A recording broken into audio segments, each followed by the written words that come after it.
And I've been trying to figure out what am I doing or what have I done with this, marriage, love, relationship, sex thing in my life, and why is it that I'm at where I'm at? And this idea of apprenticeship really helped me to look at it in a different way. So I actually started to write a book in a series of chapters. I call it Apprenticeship to Love.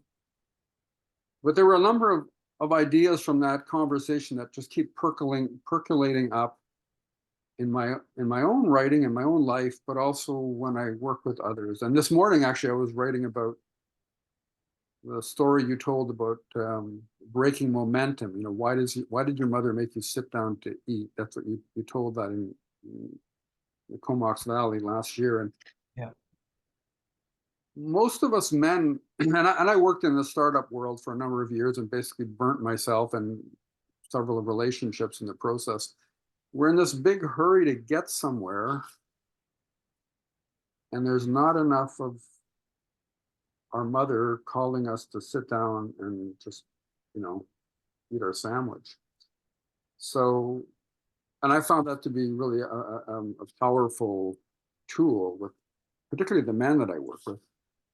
And I'm like reminded again this week of just how important it is for me to slow down. So that your conversations, The Reckoning, what became the Reckoning book, have had a huge impact on me. Um,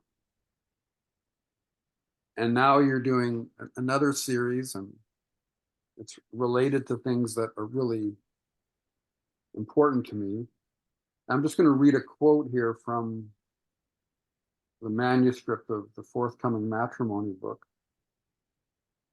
And Stephen, you say here, dying people and dead people too, and marrying people, none of them, I'd say, have the right to take from the rest of us a crucial rite of passage by which the living are drawn down into the reality that their lives have changed irrevocably. It isn't their funeral, and it isn't theirs to take away, nor is it their wedding. And this, the things you said about weddings when that last podcast, that was really powerful, especially as I was training to become a wedding celebrant.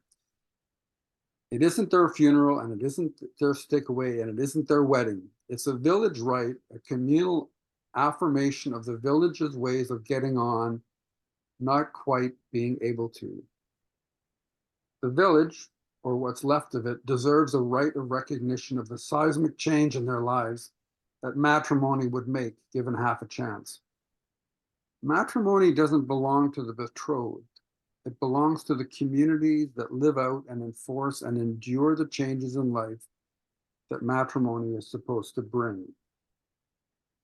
There is a real, palpable consequence to turning away from public ceremony, and not just for the public. Okay, so I've talked a lot. Thank you for giving me that preamble. I